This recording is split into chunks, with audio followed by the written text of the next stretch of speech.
जी, स्वागत है एक बार फिर से आपका मौर्य कोचिंग सेंटर में। और आज हम लोग पढ़ने वाले हैं फैराडे के विद्युत चुंबकीय प्रेरण नियम, जो कि कक्षा 12 के लिए बहुत ही इंपॉर्टेंट टॉपिक है।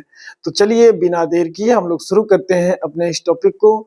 चलिए, तो आप लोग भी अपना कॉपी कलम उठा लीजिए और शुरू हो जाइए हमारे साथ, और पूरा फुल कंसंट्रेट के साथ वीडियो को जरूर देखिए और ध्यान पूर्वक पढ़िएगा। ठीक है, ओके।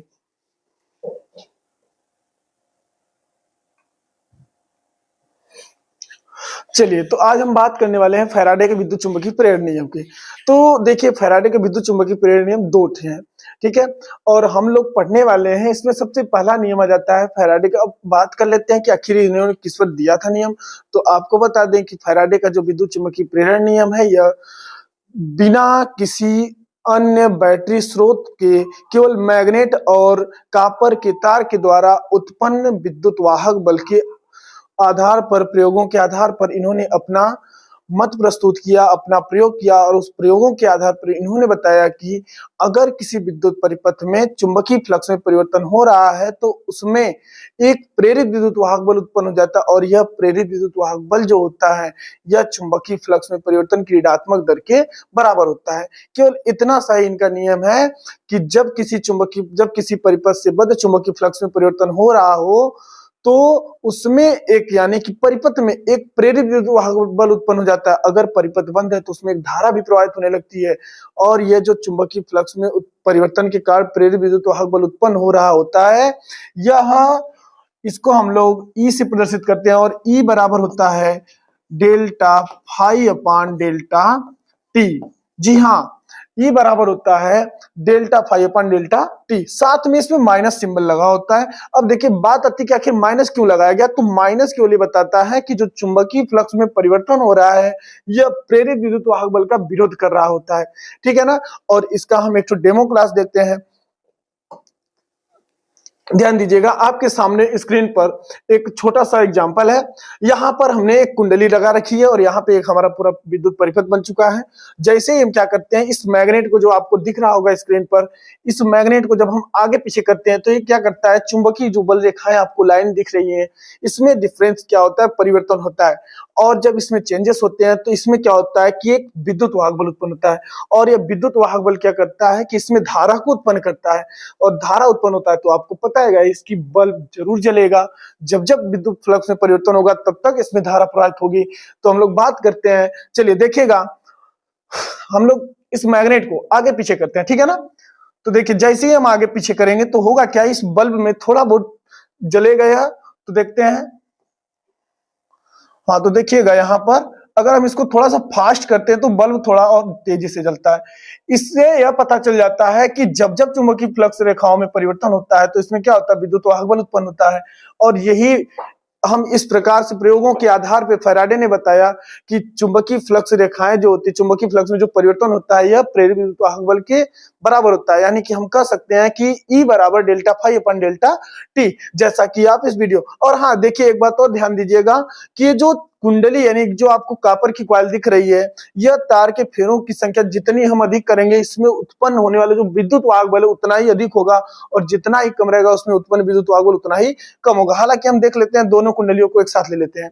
देखिएगा, नीचे एक क्या है कि एक अधिक फेरों वाली कुंडली है और ऊपर क्या है, कम फेरों वाली कुंडली। तो जब हम इसमें मैग्नेटिक जो फोर्स लाइंस होती है इसको हम आगे पीछे करते हैं तो इसमें धारा के मान में क्या होता है, अधिक परिवर्तन होता है। लेकिन अगर हम यही इसी मैग्नेट को अगर इस वाली कॉइल के पास लेके जाते हैं तो हम देख क्या पाते हैं कि यहाँ पर धारा में कम परिवर्तन होता है। देखिएगा, बल्ब थोड़ा धीम जलेगा, आपको बल्ब थोड़ा धीम जलेगा। अब इसमें देखते हैं नीचे वाले में, क्योंकि इसमें तार के फेरों की संख्या अधिक है तो बल्ब क्या हो रहा है, तेज जल रहा है। अब हम देख सकते हैं इसका जो वोल्ट मीटर में यानी पोटेंशियल डिफरेंस कितना आ रहा है उसको भी देख सकते हैं, जो इलेक्ट्रोमोटिव फोर्स होता है। अब देखिएगा, यहाँ पर जो सिंबल दिख रहा है, यहाँ पे हमने वोल्टेज मीटर भी अब ले लिया है और देखते हैं क्या इसमें क्या परिवर्तन होता है, इसमें और उसमें। तो ध्यान दीजिएगा भैया, अब देखिए, इसमें हम थोड़ा सा फास्ट करते हैं तो इसमें क्या होता है कि ज्यादा परिवर्तन होता है। अब इसी मैग्नेट को हम इस वाले में देखते हैं।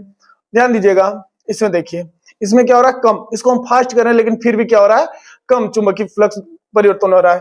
तो यहां से हम एक बात कह सकते हैं कि जब जब चुंबकीय बल रेखाओं की संख्या में परिवर्तन होता है तब तक एक विद्युत वाहक बल उत्पन्न होता है। फैराडे ने इसी नियम को बताया था और हम लोग देखते हैं अपने स्क्रीन पर। ध्यान दीजिएगा सभी लोग, हमारे साथ बने रहिए। चलो देखो, इसको थोड़ा हम इरेज कर लेते हैं। अब हम लोग अपने लैंग्वेज को लिख लेते हैं। तो ध्यान दीजिएगा भैया कि इसका लैंग्वेज है क्या। तो हम देखिए स्क्रीन पर, सभी लोग बने रहिए। शुरू करते हैं। इसका लैंग्वेज जो है, कहते हैं इस नियम के अनुसार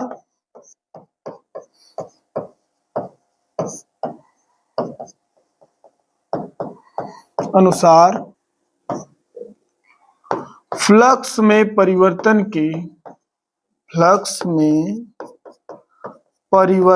के ऋणात्मक दर के बराबर होता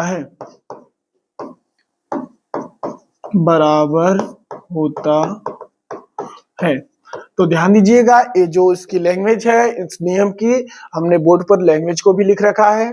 आप देख सकते हैं कि जब किसी विद्युत परिपथ से बद्ध चुंबकीय बल रेखाओं की संख्या में चुंबकीय फ्लक्स में परिवर्तन हो रहा हो, तब उसमें जो उत्पन्न प्रेरित विद्युत वाहक बल होता है यह फ्लक्स में परिवर्तन की ऋणात्मक दर के बराबर होता है। ठीक है ना। अब इसको हम देखिए और इसका फार्मूला अगर हम लिखें तो देखिए, ध्यान दीजिएगा क्या हो जाएगा। E बराबर ये हो जाएगा minus delta phi upon delta t. यहाँ पर आप देख सकते हैं हमने लिखा है minus delta phi upon delta t. तो जो आपको दिख रहा है माइनस डेल्टा फाई बटा डेल्टा टी, तो माइनस चिन्ह केवल ये बताता है कि जो चुंबकीय फ्लक्स में परिवर्तन हो रहा है वह उसमें उत्पन्न प्रेरित विद्युत वाहक बल का विरोध कर रहा है। केवल विरोध और विरोध। ठीक है ना। तो देखिए ये हो जाएगा। आप इसका चाहे तो स्क्रीनशॉट ले सकते हैं इस वीडियो का, देख लीजिएगा, थोड़ा ध्यान दीजिएगा। फैराडे ने अपने, एक मिनट थोड़ा हम इसको अच्छी तरह से कर लेते हैं। ध्यान दीजिए, देखो फैराडे का विद्युत चुंबकीय प्रेरण का नियम केवल इतना है कि जब किसी विद्युत परिपथ में फ्लक्स परिवर्तन हो रहा होता है तो फ्लक्स परिवर्तन के कारण उसमें जो विद्युत वाहक बल उत्पन्न होता है यह चुंबकीय फ्लक्स में परिवर्तन के ऋणात्मक दर के बराबर होता है, यानी कि E बराबर माइनस डेल्टा फाई अपन डेल्टा टी। और हाँ, यदि तार के फेरों की संख्या दी गई हो तो इसमें हम n को भी ऐड कर सकते हैं, मल्टीप्लाई कर सकते हैं, यानी E इज इक्वल टू लिख सकते हैं minus n into delta phi upon delta t. तो दोस्तों ये रहा हम लोगों का फैराडे का प्रथम नियम। फैराडे का प्रथम नियम एक बार लास्ट बार देख लीजिए, इसको रिवाइज कर लेते हैं। थोड़ा ध्यान दीजिएगा कि जब किसी विद्युत परिपथ से बद्ध चुंबकीय बल रेखाओं की संख्या में परिवर्तन हो रहा होता है, देखिए चुंबकीय बल रेखाओं की संख्या और चुंबकीय फ्लक्स बात एक ही होता है। ठीक है ना। तो चुंबकीय फ्लक्स में जब परिवर्तन हो रहा होता है तो उसमें उत्पन्न प्रेरित विद्युत वाहक बल यह चुंबकीय फ्लक्स में परिवर्तन के ऋणात्मक दर के क्या होता है, बराबर होता है। ठीक है। अब हम लोग अगला इसका नेक्स्ट नियम पढ़ते हैं जिसका नाम है, और ध्यान दीजिएगा फैराडे का जो द्वितीय नियम है यह कहता है, इसी को हम लेंज के नियम से भी ना जानते हैं। तो ध्यान दीजिएगा सभी लोग, हम हेडिंग बना लेते हैं।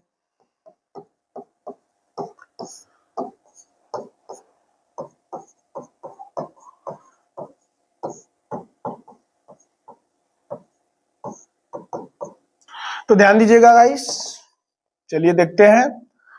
देखिए फैराडे का द्वितीय नियम, फैराडे का द्वितीय नियम और भी आसान है।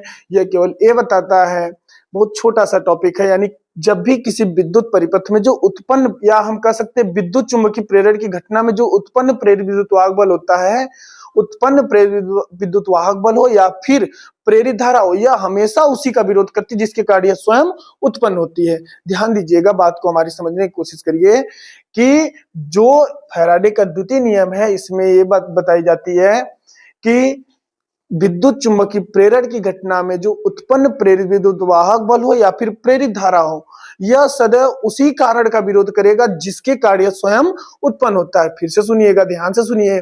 देखिए थोड़ा सा हम अपनी स्पीड को कंट्रोल करते हैं, थोड़ा ध्यान सुनिएगा। विद्युत चुंबकीय प्रेरण की घटना में उत्पन्न प्रेरित विद्युत वाहक बल, विद्युत चुंबकीय प्रेरण की घटना में उत्पन्न प्रेरित विद्युत वाहक बल अथवा प्रेरित धारा उसी कारण का विरोध करती है जिसके कारण स्वयं उत्पन्न होती है। अर्थात यह अपने अंदर इस प्रकार से धारा बनाती है कि यह उस कारण का विरोध करे जिसके कारण स्वयं उत्पन्न होती है। जैसे हम एक छोटा सा एग्जांपल ले लेते हैं, ध्यान दीजिएगा। यहां पर हम एक मैग्नेट ले लिए, जिसमें यन और यस पोल है, ठीक है। और हमने एक कुंडली बना रखी है इस तरह से, जो कुछ इस प्रकार से हमने इसमें गैल्वेनोमीटर लगा दिया। अब देखिएगा, यह जैसे ही हम इसको इसके पास लेकर जाएंगे, ठीक है, जैसे हम इसको इसके पास लेकर जाएंगे, करेगा क्या कि यह अपने अंदर इस प्रकार से धारा बनाएगा कि जब हम पास लेकर जाएंगे तो इसको दूर भेजेगा। ध्यान दीजिएगा, जब हम इस मैग्नेट को इस कुंडली के पास लेकर जाएंगे तो यह अपने अंदर इस प्रकार से धारा उत्पन्न करती है कि यह इसको दूर भेजेगी। यानी कि अब आपको एक बात पता होगा कि मैग्नेट के यन पोल को डिस्ट्रैक्ट करने के लिए, यानी कि इसको प्रतिकर्षित करने रिपल्सन के लिए कौन सा, यानी कि कौन रिपल्सन कर सकता है, तो किसमें इतनी ताकत है। तो आपको एक बात ध्यान में होगा कि यन पोल को केवल यन भी क्या कर सकता है, रिपल्सन कर सकता है। और अगर हम बात करें कि अगर हम इस पोल को एक्सचेंज कर लेते हैं, ठीक है, ध्यान दीजिएगा, इस पोल को एक्सचेंज करते हैं, यानी कि इधर हम यस कर लेते हैं और इधर कर लेते हैं यन। अब हम इसको थोड़ा सा, जो हम लोग इसको इसके पास लेके जा रहे थे, इसको हम इसको दूर लेकर जाते हैं। देखिएगा तो होगा क्या, जब हम इसको दूर लेकर जाएंगे तो यह अपने अंदर इस प्रकार से धारा बनाएगा कि यह इसको अपने पास बुलाएगा। यानी कि यह अपने पास कैसा बना लेगा, यह यन क्षेत्र बना लेगा, यानी यहाँ पर यन बनाएगा। तो यही कहा जाता है कि विद्युत चुंबकीय, जो फैराडे का विद्युत चुंबकीय का द्वितीय नियम, विद्युत फैराडे का जो द्वितीय नियम है, यह ये बात बताता है कि किसी भी परिपथ में या विद्युत चुंबकीय प्रेरण की घटना में उत्पन्न प्रेरित विद्युत वाहक बल की दिशा सदैव ऐसी होती है कि उसी कारण का विरोध करता है जिसके कारण यह स्वयं उत्पन्न होता है। अगर बात करें लैंग्वेज की, तो हम लैंग्वेज भी लिख सकते हैं, आप स्क्रीनशॉट ले लीजिएगा। चलिए देखिएगा,